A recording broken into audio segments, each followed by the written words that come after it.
খবর বিস্তারিত। বাজেট উত্থাপিত হলো আগরতলা পৌরসভার রাজধানীর টাউন হলে অনুষ্ঠিত হয় এই বাজেট উত্থাপন সভা।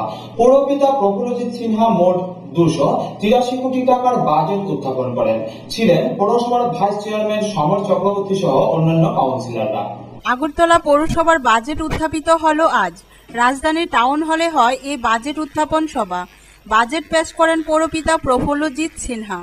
মোট 283 কোটি টাকা বাজেট উত্থাপন করেন তিনি।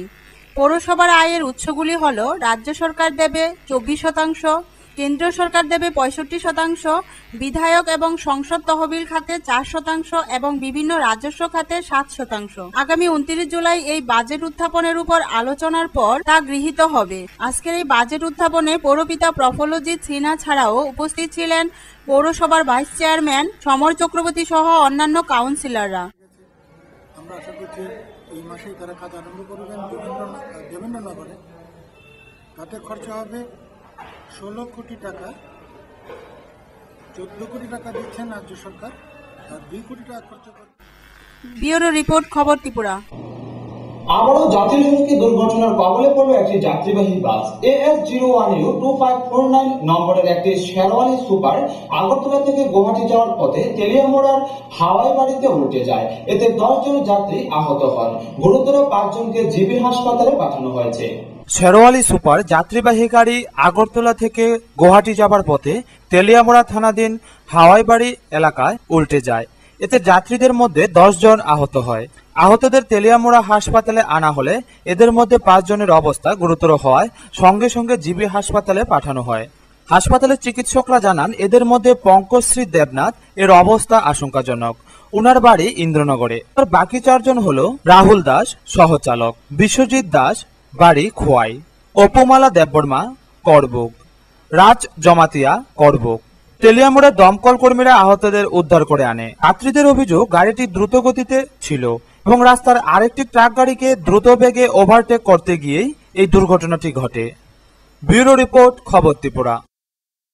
সোনামুড়া থেকে মেলাঘর যাওয়ার মূল সড়কের রাঙামাটিয়া কাঠের মিল সংলগ্ন রাস্তাটির দুপাশ দখল করে আছে বড় বড় কাঠের স্তূপ। চলাচল করতে অসুবিধা হচ্ছে যানবাহন সহ ছাত্রছাত্রীদের। হতে পারে বড়সড় দুর্ঘটনাও। সোনামুড়া মেলাঘর সড়কের রাঙ্গামাটিয়া কাঠের মিল সংলগ্ন রাস্তাটি দিয়ে যাতায়াতে অসুবিধা হচ্ছে পথ চলতি মানুষ সহ স্কুল কলেজের ছাত্রছাত্রীদের। কাঠের মিল সংলগ্ন এই এলাকাটিতে মূল সড়কের দুপাশে প্রচুর পরিমাণে কাঠের স্তূপ থাকায় সড়কটির দুপাশে খালি জায়গা নেই বললেই চলে। ফলে প্রায় সময় হয়ে থাকে ছোটখাটো দুর্ঘটনা। এই এলাকাটিতে একটি অঙ্গনওয়াড়ি কেন্দ্র, একটি বিদ্যালয় এবং সোনামুড়া কলেজ থাকায় ছাত্রছাত্রীরা প্রায় সময় বাইসাইকেল কিংবা পায়ে হেঁটে যাতায়াত করে। কাঠের স্তূপগুলি রাস্তা দখল করে রাখায় অনেক সময় দেখা যাচ্ছে দুটি গাড়ি পাশ কাটতেও খুব অসুবিধা হয়। ছাত্রছাত্রীদের অভিযোগ প্রায় সময় এই রাস্তাটি দিয়ে চলাচল করতে গিয়ে ঘটছে ছোটখাটো দুর্ঘটনা। তাছাড়া পথ চলতি সাধারণ মানুষ ও এলাকাবাসীদের অভিযোগ দীর্ঘদিন ধরে মিল মালিক ও কাঠের দোকানদাররা কাঠগুলিকে ফেলে রাখছে রাস্তার উপর। প্রশাসনকে জানিয়েও কাজের কাজ কিছুই হয়নি।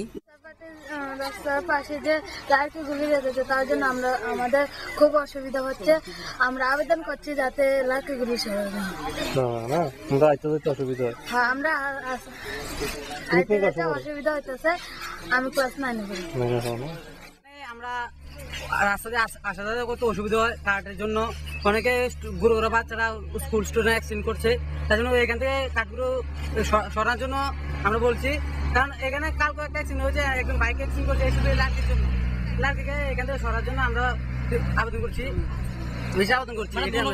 একদমই মাথা থেকে চলাফেরা করতে পারছে না। এই লাঠির জন্য দুইটা গাড়ি ওভারটেক করতে পারছে না। অনেক বাচ্চারা পড়ে যাচ্ছে, লাঠির উপরে অ্যাক্সিডেন্ট করছে, স্টুডেন্টও অ্যাক্সিডেন্ট করছে, সাইকেল নিয়ে ওইদিকে পড়ে যাচ্ছে।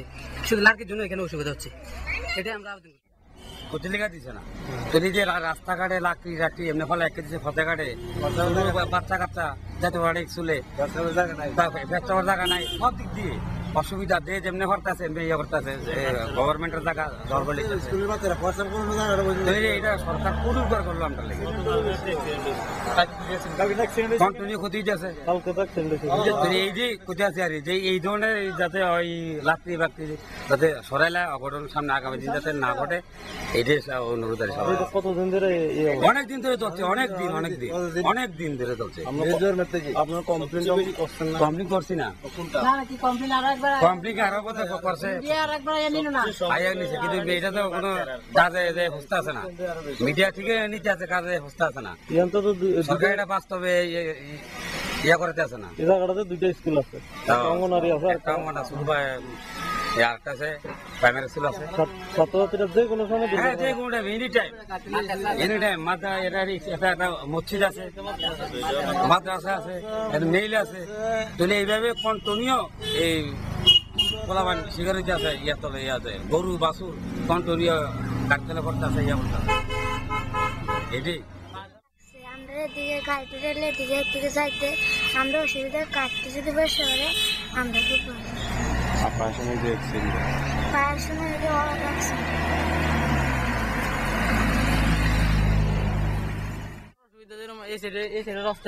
মানে রাস্তার মাঝখানে এদিকেও কাঠ এদিকেও কাঠ, মানে এদিক দিয়ে গাড়ি আসা যাওয়া করতে, বাইকে আসা যাওয়া করতে, সাইকেলে আমরা অনেক সময় স্কুল থেকে যাই, আসা যাওয়া করতে মানে অ্যাক্সিডেন্টের খুব সম্ভাবনা বেশি থাকে। এটি যদি রাস্তাতে সরালে আমরা খুব ভালো হইব। এমনি কালকে বলে নাকি কালকে দুটা বাইক অ্যাক্সিডেন্ট হয়েছে। আমি কালকে বলকাতা আইছি এদিকে খেলার জন্য আইসিয়ারে একটা বাইক চালানো শিখতে সময় আইতে সময় বেড়া একটা ছেলে শিখতে আছে, শিখে নদীতে যাইয়া একদম কাটালোতে বাইর গেছি, যাইয়া তুই কাটালো বাইর গেছি, আমি যা তুলছি, আবার কতক্ষণ পরে গাড়ির বাইক যাইতেছে আমার পরে বালু আছে, রাস্তা পাশে বালু রাখতে কাটা খেতে এটার ভিতরে আবার বাইক একটা বাইক দিয়ে দুইবার অ্যাক্সিডেন্ট হয়েছে কালকে। এটি মানে এটা যদি সরালে আমাদের খুব ভালো হবে। সাইকেলে যাই স্কুল থেকে গাড়ি করে আইয়ে রিক্সা যাওয়া একবার এদিকে রিক্সা কাটতে লেগে আমরা।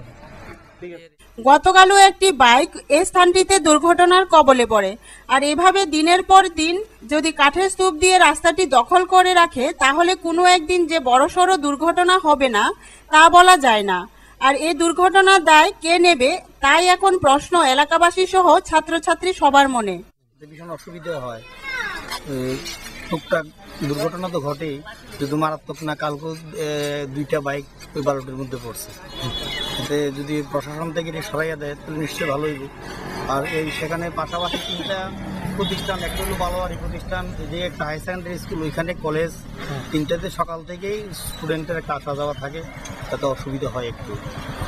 প্রশাসন থেকে যাতে এইসব বুদ্ধি সরাইয়া দেওয়া হয়, বালি টালি রড লাকড়ি বা একটু সেফ জায়গাতে রাখলে সুবিধা হয় তাদের আসা যাওয়া। আপনারও তো অসুবিধা হয় বাইক থেকে? নিশ্চয়ই আমাদেরও অসুবিধা হয়। আমরা তো এই এলাকারই। আচ্ছা, আপনারা কি জানাইছেন এই ব্যাপারে? এর আগে একবার একটা সংবাদ মাধ্যমের থেকে নিয়েছিল তারা, যদিও প্রশাসন থেকে কোনো স্টেপ নেওয়া হয়নি এখন। পিডব্লিউডি রোডের উপরে যেভাবে রাইস মিলে তারা যেভাবে কাঠ মাঠ ফেলাই রাখছে, এটা যে কোনো মুহূর্তে দুর্ঘটনা করতে পারে। এবং এদিক দিয়ে বিশেষ করে এদিক দিয়ে একটা স্কুল আছে, স্কুলের সামনে যেভাবে কাঠটি যে কোনো সময় স্কুল স্টুডেন্ট আইতে পারে যাইতে পারে, তার মধ্যে দিয়ে এরকম বিপজ্জনক অবস্থা। পিডব্লিউ যদি এই ব্যাপারে ব্যবস্থা না নেয়, যে কোনো মুহূর্তে দুর্ঘটনা ঘটার যথেষ্ট সম্ভাবনা আছে। আমার তরফ থেকে আমি আবেদন করতেছি যাতে পিডব্লিউডি এই বিষয়ে নজরদারি এই মুহূর্তেই নেয়। যেমন স্কুলের বাচ্চারা, স্কুলের রাঙ্গামাটি স্কুলে, এখানে প্রাইমারি স্কুল আছে, হাই স্কুল আছে, স্কুলের বাচ্চারা সবচেয়ে বেশি অসুবিধা। প্লাস এখানে একটা মাদ্রাসা আছে, সিনিয়র জুনিয়র মাদ্রাসা একটা আছে, এখানে স্কুলের বাচ্চারা পড়ে, এটা হলো সবচেয়ে বড় সমস্যা। এরপরে অ্যাক্সিডেন্ট তো কয়েকদিন পর ছোটখাটো মোটামুটি অ্যাক্সিডেন্ট হয়। গতকালকে একটা অ্যাক্সিডেন্ট হয়েছে এখানে। এই সমস্যার মধ্যে যদি ধরেন এখানে একটা স্পিড ব্রেকার দেওয়া তাহলে আরো সুবিধা হবে। ইন্ডাস্ট্রিয়াল এরিয়ার মধ্যে যদি 2টা বা একটা স্পিড ব্রেকার দেওয়া হয় তাহলে আরো সুবিধা হবে। আমরা দাবি হইলে যেমন রাস্তাটা যাতে একদম পরিষ্কার থাকে, ক্লিয়ার থাকে, বাচ্চারা যাতে স্কুলে সুন্দর মতো যাইতে পারে, এটাই আমরা দাবি আছি। এখানে থাকলে তো সুকান্ত বর্মন ও বাপ্পি নম্বর রিপোর্ট। বিরতির পর আবারও স্বাগত। বিশঙ্কর টাউন হলে এসএফআই এর উদ্যোগে সংবর্ধনা দেওয়া হলো 2013 সালের মাধ্যমিক ও উচ্চ মাধ্যমিকের প্রথম বিভাগে উত্তীর্ণ ছাত্রছাত্রীদের। মোট 192 জন ছাত্রছাত্রীকে দেওয়া হয় সংবর্ধনা। ছিলেন এসএফআই রাজ্য সম্পাদক নবারুণ দেব, রবীন্দ্রনাথ ঠাকুর মহাবিদ্যালয়ের অধ্যক্ষ মুজাহিদ রহমান প্রমুখ। গতকাল বিকেল 5টায় বিশালগড় টাউন হলে ভারতের ছাত্র ফেডারেশনের উদ্যোগে বিশালগড় বিভাগীয় কমিটির পক্ষ থেকে 2013 সালের মাধ্যমিক ও উচ্চ মাধ্যমিক প্রথম বিভাগে উত্তীর্ণ ছাত্রছাত্রীদের কৃতি সংবর্ধনা দেওয়া হয়। অনুষ্ঠানের শুরুতে রবীন্দ্রসঙ্গীত পরিবেশন করা হয়। উপস্থিত ছিলেন ভারতের ছাত্র ফেডারেশনের রাজ্য কমিটির সম্পাদক নবারুণ দেব, বিশালগড় রবীন্দ্রনাথ ঠাকুর মহাবিদ্যালয়ের অধ্যক্ষ মুজাহিদ রহমান, বিশালগড় বিভাগীয় কমিটির সম্পাদক প্রদীপ দেবনাথ সহ অন্যান্যরা। মোট মাধ্যমিক ও উচ্চ মাধ্যমিক 192 জন ছাত্রছাত্রীকে কৃতি সংবর্ধনা দেওয়া হয়। পুরস্কার তুলে দেন বিশালগড় নগর পঞ্চায়েতের ভাইস চেয়ারম্যান পার্থপ্রতিম মজুমদার, অধ্যক্ষ মুজাহিদ রহমান, সম্পাদক নবারুণ দেব প্রমুখ। এই অনুষ্ঠানকে কেন্দ্র করে অভিভাবক মহলে বেশ উৎসাহ লক্ষ্য করা যায়।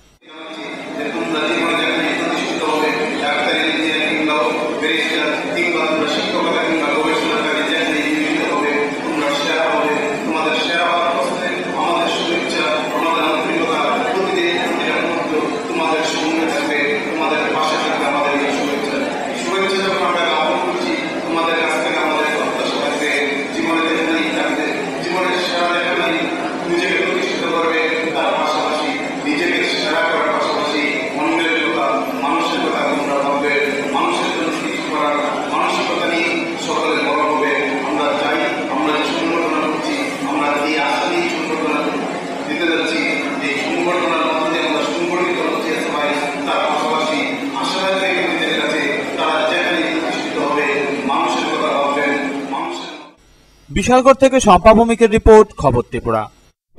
কৈলাসহর গৌরনগর ব্লকে উপনির্বাচনের জন্য প্রস্তুতি প্রায় চূড়ান্ত পর্যায়ে। রাখা হয়েছে বিশেষ নিরাপত্তা ব্যবস্থাও। ইতিমধ্যে শুরু হয়ে গেছে ভোটকর্মীদের প্রশিক্ষণও। গৌরনগর ব্লকে উপনির্বাচন 5টি আসনে হবে। উপনির্বাচনে ভোট প্রস্তুতি চূড়ান্ত পর্যায়ে হয়ে গিয়েছে। 5টি আসনের উপনির্বাচনে বিশেষ নিরাপত্তার ব্যবস্থাও রাখা হয়েছে। তাছাড়া ভোট কর্মীদের প্রশিক্ষণ দেওয়াও শুরু হয়ে গিয়েছে। স্ট্রং রুম ও কাউন্টিং হলের কাজও শুরু হয়ে গিয়েছে।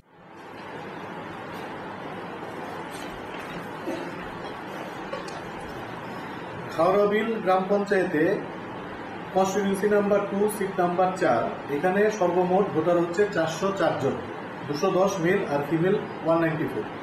কাউলিপুরাতে 214 মেল, 206 হচ্ছে ফিমেল, টোটাল 420।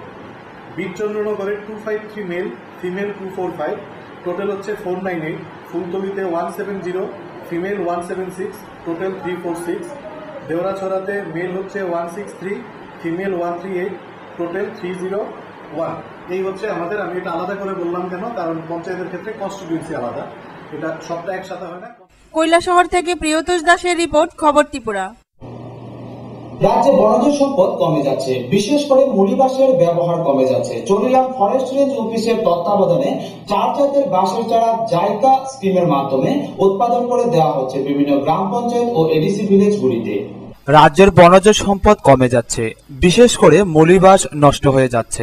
রাজ্য ভূকম্প জোনের বিশেষ এলাকায় অবস্থিত, তাই ক্ষতির পরিমাণ কমাতে ভূকম্পে কম ক্ষতিকারক পছন্দসই বাঁশের ঘর। উপজাতিরা 100 বছর আগে থেকেই বাড়ি তৈরিতে বাঁশের ব্যবহার করে আসছে। বাঁশের চাহিদা মাথায় রেখে চরিলাম ফরেস্ট রেঞ্জ অফিসে জাইকা স্কিমে 4 জাতের বাঁশের উৎপাদন কাজে হাত দেওয়া হয়েছে। মিতিঙ্গা, কাটাবরাক, বোমবাস, পাওয়া এই 4 জাতের 1,20,000 বীজ রূপায়ণ হয়েছিল। ওই বাঁশের চারাগুলি চরিলাম ফরেস্ট রেঞ্জ অফিসের তত্ত্বাবধানে বিভিন্ন ব্লকে সাপ্লাই দেওয়া হচ্ছে। প্রতি চারা খরচ হয় 9 টাকা করে, তা সরকারিভাবে বিক্রি হচ্ছে 15 টাকা। এই বাঁশের চারা বিভিন্ন পঞ্চায়েত ভিলেজ কমিটিগুলি নিচ্ছে। রাজ্যের মলিবাসের চাহিদার কথা চিন্তা করে সরকার এই মলিবাসের চাষে হাত দেন, যদিও বর্তমানে রাবারের ফলে মলিবাস ধ্বংসের মুখে। জুন জুলাই মাসে বাঁশের নার্সারিগুলি করা হতো বলে চরিলাম ফরেস্ট অফিসের রেঞ্জার জানান। করা হয়েছে, আপনার কাটা বরাক করা হয়েছে, এই 2টা জাতি করা হয়েছে।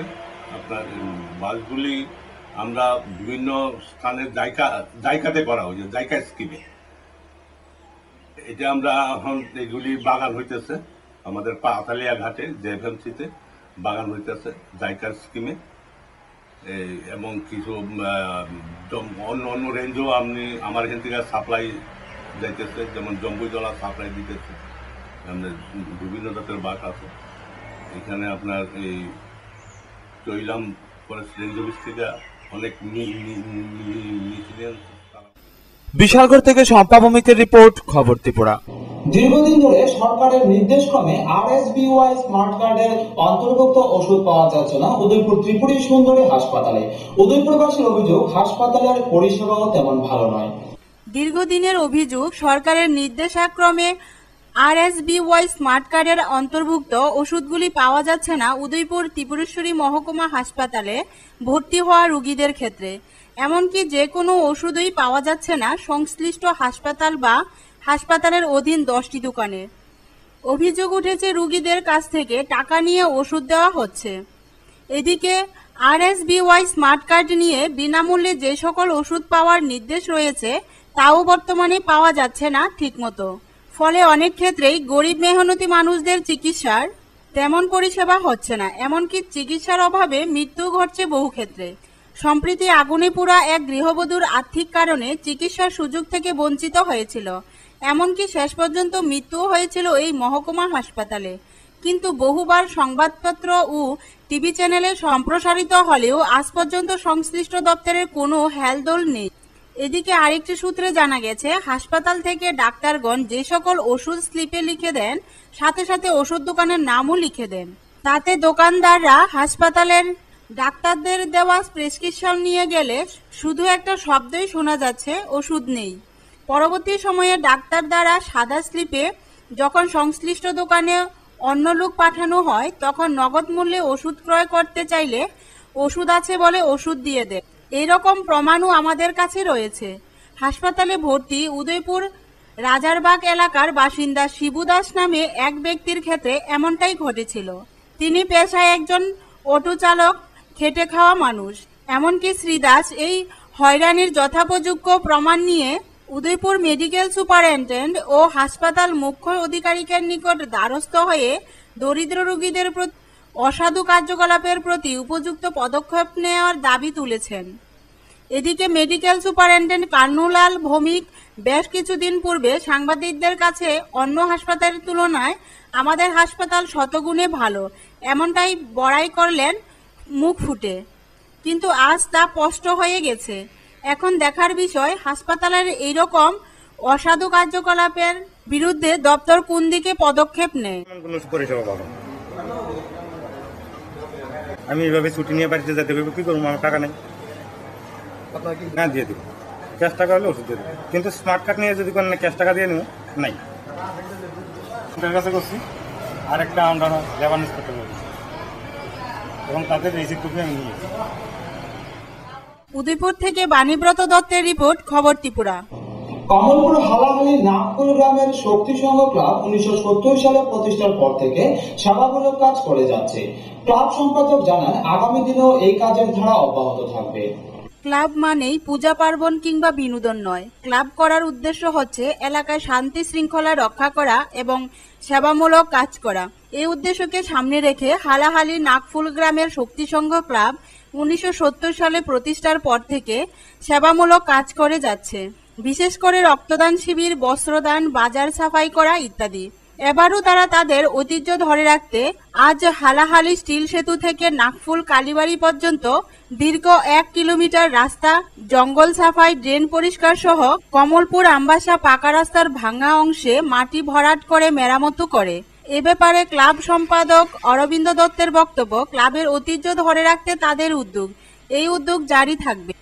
শক্তি সংঘ সামাজিক সংস্থা নাগফুল দীর্ঘদিন যাবৎ যে তার সামাজিক কর্মসূচি চালিয়ে যাচ্ছে, তারই অঙ্গ হিসাবে আজকে আমরা নাগফুল গ্রামের আবর্জনা পরিষ্কার, তারপর ড্রেন পরিষ্কার, রাস্তা মেরামত ইত্যাদি সংস্কারমূলক কাজে আমরা উদ্যোগ নিয়েছি। আমাদের উদ্দেশ্যই হলো সমাজসেবামূলক কাজ, আমাদের অন্য কোনো উদ্দেশ্য নেই। এই কাজে আমাদেরকে যারা সহযোগিতা করেছেন আমরা সবাইকে আন্তরিক অভিনন্দন জ্ঞাপন করছি। কমলপুর থেকে রূপালী চক্রবর্তীর রিপোর্ট, খবর ত্রিপুরা। রেগার শ্রমিকদের বিভিন্ন সুযোগ সুবিধা ও উন্নয়নের জন্য কৈলাসহর গৌরনগর ব্লকের ব্লক ভিত্তিক NREGA workers federation of Tripura নামে একটি সংস্থা গঠন করা হয়। সম্পাদক নির্বাচিত হয়েছেন নোমান মিয়া এবং সভাপতি হয়েছেন বিমল কর। এনরেগার শ্রমিকদের বিভিন্ন সুযোগ সুবিধা ও উন্নয়নের জন্য কৈলাসহরের গৌরনগর ব্লকের ব্লক ভিত্তিক এনরেগার ওয়ার্কার্স ফেডারেশন অফ ত্রিপুরা নামে একটি সংস্থা গঠন করা হয়। সংস্থার সম্পাদক নির্বাচিত হয়েছেন নোমান মিয়া। সভাপতি বিমল কর। সভাপতি বিমল কর তার ভাষণে বলেন, ত্রিপুরায় এই প্রথম রেগা শ্রমিকদের উন্নয়নের জন্য একটি সংস্থা গঠন করা হলো।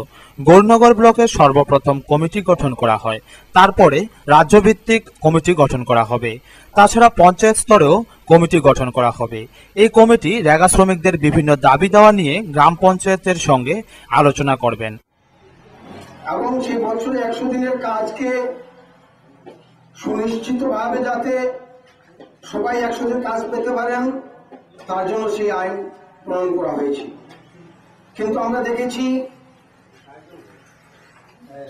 ভারতবর্ষের বিভিন্ন রাজ্যের সাথে আমাদের ত্রিপুরা রাজ্যেও বিভিন্ন পঞ্চায়েতে এনরেগা চালু হয়েছে, কিন্তু অত্যন্ত পরিতাপের বিষয় এখানে সুস্পষ্টভাবে বলা হয়েছে।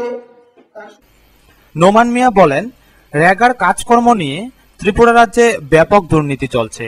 বিভিন্ন ধরনের রাজনৈতিক নেতারা রেগার টাকা আত্মসাৎ করছেন। তাই এনরেগা শ্রমিকদের উন্নয়নের জন্য রাজনৈতিকবিহীন একটি সংস্থা গড়ে তোলা হয়েছে। তিনি বলেন, রাজ্যে যে রেগার টাকা আত্মসাৎ হচ্ছে তার যথেষ্ট প্রমাণ ও কমিটির হাতে রয়েছে, তাই তারা সিবিআই তদন্ত দাবি করবেন। তাছাড়া রেগার শ্রমিকদের টাকা আত্মসাতের জন্য হাইকোর্টে একটি জনস্বার্থ মামলাও করবেন। তিনি বলেন, রেগার যে গাইডলাইন রয়েছে সেই গাইডলাইনগুলি ত্রিপুরা রাজ্যের একটি ব্লকও পঞ্চায়েত মানছে না। রেগা শ্রমিকরা 100 দিনের কাজ পাচ্ছে না। তাছাড়া পঞ্চায়েতের পক্ষ থেকে কাজ প্রদান করলেও তাদেরকে 3-4 মাস পরে তাদের মজুরি দেওয়া হয়েছে। তাছাড়া পঞ্চায়েতের পক্ষ থেকে কাজ প্রদান করলেও তাদেরকে 3-4 মাস পরে তাদের মজুরি দেওয়া হচ্ছে। অথচ গাইডলাইনে রয়েছে রেগা শ্রমিক কাজের আবেদন করার 15 দিনের মধ্যে কাজ প্রদান করতে হবে, না হলে বেকার ভাতা দিতে হবে। কাজ করার 15 দিনের মধ্যে মজুরি মিটিয়ে দিতে হবে। এর একটি আইনও মানছে না ত্রিপুরা রাজ্যের ব্লক ও পঞ্চায়েতগুলি। সেটা হচ্ছে না, তাই আমরা আমাদের সংগঠন থেকে আজকে এখানে সার্বত্রিকভাবে আমরা একটা সিদ্ধান্ত নিয়েছি যে আমরা রেগার এই দুর্নীতি, বিশেষ করে গৌরনগর ব্লকে আমরা তথ্য দিয়ে বলছি যে নাই কম করে হলেও অন্তত পক্ষে 2 হইতে 3 কোটি টাকার কেলেঙ্কারি হয়েছে, যেখানে বাস্তবে একটি কাজও নেই, শুধুমাত্র কাগজে পত্রে রয়েছে। সেই তথ্য আমাদের কাছে আছে, যার পরিপ্রেক্ষিতে আমরা রেগার আইন অনুসারে আমরা ত্রিপুরা রাজ্যের বিশেষ করে পার্টিকুলার গৌরনগর ব্লকের মধ্যে যে 2-3 কোটি টাকার। কৈলাসহর থেকে প্রিয়তুষ দাসের রিপোর্ট, খবর ত্রিপুরা। তীব্র দাবদাহে জেরবার জনজীবন। বর্ষা প্রবেশ করলেও বৃষ্টির কোনো দেখাই মিলছে না। প্রচন্ড গরমে এক প্রকার অস্বস্তিতে আছে শ্রমিক, দিনমজুর সহ ছাত্রছাত্রী সকলে। বর্ষা প্রবেশ করলেও এই রাজ্যে এখনো বর্ষা সক্রিয় নয়, তাই গত কয়েকদিন ধরে বৃষ্টির দেখা নেই। বাড়ছে পারদ। গত কয়েকদিন ধরে ভ্যাপসা গরমে জনজীবন কাহিল। আবহাওয়া অফিস যদিও প্রতিদিনই বৃষ্টির পূর্বাভাস জারি করছে, মাঝে মাঝে আকাশে ইতিউতি মেঘের দেখা মিলেও সেই মেঘে বৃষ্টি অধরাই থেকে যাচ্ছে। বৃষ্টির এই অনুপস্থিতিতে গরম বাড়ছে, আর এই রোদের প্রখর তাপে জনজীবন বেহাল। বাইরে বেরোতে সাহস পাচ্ছে না মানুষ। প্রচণ্ড গরমে বেহাল সাধারণ মানুষ, স্কুল পড়ুয়া, ছাত্রছাত্রী সহ যান চালক, রিক্সা চালক সবাই। বেশিরভাগ জলাশয়গুলিতে দেখা যাচ্ছে কচিকাচাদের ভিড়। রোদের তীব্র প্রখর থেকে যেন একটি স্বস্তি পাওয়া, কিন্তু এই বাড়ছে বিভিন্ন রোগের মাত্রাও। ঘামে গরমে জেরবার জনজীবন। পথ চলতি মানুষের ভিড় দেখা যাচ্ছে বিভিন্ন ঠান্ডা পানীয়ের দোকানের সামনে। সব মিলিয়ে চরম অস্বস্তিতে সাধারণ মানুষ থেকে দিনমজুর, ছাত্রছাত্রী সকলেই। সুকান্ত বর্মন ও রতন দাসের রিপোর্ট, খবর ত্রিপুরা। বিশালগড় শুভদ্বীপ কনফারেন্স হলে অনুষ্ঠিত হয় বিশালগড় ক্রিকেট অ্যাসোসিয়েশনের বার্ষিক পুরস্কার বিতরণী অনুষ্ঠান। প্রধান অতিথি হিসেবে উপস্থিত ছিলেন টিসিএ সভাপতি অরিন্দম গাঙ্গুলি। তাছাড়া উপস্থিত ছিলেন মন্ত্রী ভানুলাল সাহা। আজ বিশালগড় ক্রিকেট অ্যাসোসিয়েশনের বার্ষিক পুরস্কার বিতরণী অনুষ্ঠানটি হয় বিশালগড় শুভদ্বীপ কনফারেন্স হলে। বার্ষিক পুরস্কার বিতরণী অনুষ্ঠানে প্রধান অতিথি হিসেবে উপস্থিত ছিলেন টিসিএ সচিব অরিন্দম গাঙ্গুলি, বিশালগড় ক্রিকেট অ্যাসোসিয়েশনের সভাপতি তথা উচ্চশিক্ষামন্ত্রী ভানুলাল সাহা, ক্রীড়া দপ্তরের যুগ্ম অধিকর্তা কাবেরী দেববর্মা, বিশালগড় ক্রিকেট অ্যাসোসিয়েশনের সহসভাপতি শীতেশ ভট্টাচার্য প্রমুখ। অনুষ্ঠানে সঙ্গীত পরিবেশন করেন বিশালগড় সংস্কৃতি সংস্থা শিল্পীরা। অনূর্ধ্ব 13 চ্যাম্পিয়ন বিশ্রামগঞ্জ পিসি। অনূর্ধ্ব 15 ক্রিকেটের champion Bishalgarh higher secondary school. Champion দলকে 1200 টাকা এবং রানার্স দলকে 1000 টাকা এবং সেরা খেলোয়াড়দের ট্রফি তুলে দেন ভানুলাল সাহা সহ অতিথিবৃন্দরা। পুরস্কার বিতরণী অনুষ্ঠানে খুদে খেলোয়াড় সহ ক্রিকেট প্রেমীদের উপস্থিতি ছিল লক্ষণীয়।